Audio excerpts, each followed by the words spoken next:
ঈদের দিনেও রাজধানী ছাড়ছেন অনেকে। ট্রেন বন্ধ থাকায় সড়ক পথে যাত্রী চাপ বেশি।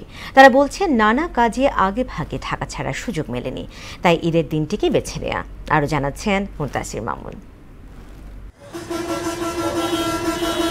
রাজধানী বিভিন্ন টার্মিনালে গেল 3 দিন 4 দিন ধরে ঘরমুখো মানুষের ঢল, যা অব্যাহত ছিল ঈদের দিনেও। ভোরে কিছুটা কম থাকলেও বেলা বাড়ার সঙ্গে সঙ্গে বাস টার্মিনালগুলোতে যাত্রীদের আনাগোনা বাড়ছে। ব্যবসায়িক প্রয়োজন সহ নানা কারণে যারা আগেভাগে রাজধানী ছাড়তে পারেনি তারাই ছুটেছেন ঈদের সকালে। শেষ বেলা হলেও পরিবারের সান্নিধ্যে বাড়তি মাত্রা পাবে ঈদের আনন্দ। জব করি তো এর জন্য কালকে যাইতে পারি না, তার উপর টিকিটও পাচ্ছিলাম না, যার জন্য আজকে যাওয়া লাগতেছে। ওয়ালটন আবারও মিলিয়নিয়ার অফারে ওয়ালটন ফ্রিজ কিনে আপনিও হয়ে যেতে পারেন মিলিয়নিয়ার। কালকে রাতে যাওয়ার কথা ছিল, তো রাস্তাঘাটে প্রচুর যানজট শুনছি, যার কারণে আজকে সকালে বের হয়েছি। এই যে গাড়িতে বসে আছি, এখন লোক নাই, তার জন্য যাইতে পারতেছি না। লোক বলে তারপর আমরা যাইতে হবে। কর্মব্যস্ততার কারণে ঈদের আগে যাওয়া হয়নি, যে কারণে ঈদের আনন্দ মানে আত্মীয় স্বজন, নারীর টান যেটা বলে, মা বাবা আত্মীয় স্বজন, তাদের সাথে কিছুটা সময় অন্তত পার করতে পারবো, এই জন্যই যাওয়া আর কি।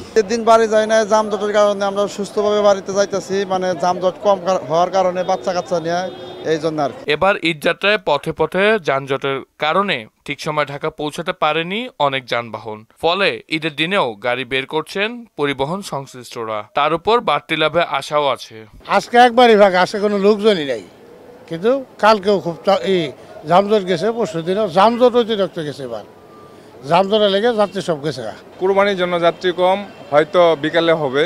আমি আসছি ময়মনসিংহ থেকে, একদম খালি গাড়ি নিয়ে। যাত্রী ছিল প্রচুর, আমাদের গাড়ি ছিল না, রাস্তা জ্যাম জানার জন্য কোনো গাড়ি আসতে পারেনি। তারা আমরা ওই যাত্রীকে ওই ধরনের সেবা দিতে পারিনি। কোনো যাত্রী নেই, কালকে যাত্রী ছিল, 5 তারিখ ছিল, 4 তারিখ ছিল, আজকে ঈদের দিন কোনো যাত্রী নেই, টার্মিনাল পুরো ফাঁকা। সকাল থেকে কোনো যাত্রী পাই নাই, সকাল থেকে করতে করতে এখন 11টা একটা গাড়ি ছাড়তেছি। যাত্রীদের নিরাপত্তায় তৎপরতা অব্যাহত রেখেছে পুলিশ ও স্বেচ্ছাসেবক দল। তবে ঈদের দিনেও ভাড়া নিয়ে অভিযোগ যাত্রীদের। টিকিট কাউন্টারে টিকিট নাই, রাস্তাঘাটে অনেক যানজট, বাচ্চা কাচ্চা নিয়ে যাওয়া অনেক কষ্ট, গাড়ি ভাড়া বেশি। গাড়ির ভিতরে পরিবেশটা ততটা ভালো না, এই যে ভাড়া বেশি, তারপরও আমরা দেখা যেতেছে ওরা বাড়তি লোক নেবে, দাঁড়ায় লোক নেবে। শেষ মুহূর্তে হলেও প্রিয়জনের সান্নিধ্য পেতে গ্রামের পথে ছুটছেন অনেকে। মুনতাসির মামুন, মোহনা সংবাদ, ঢাকা।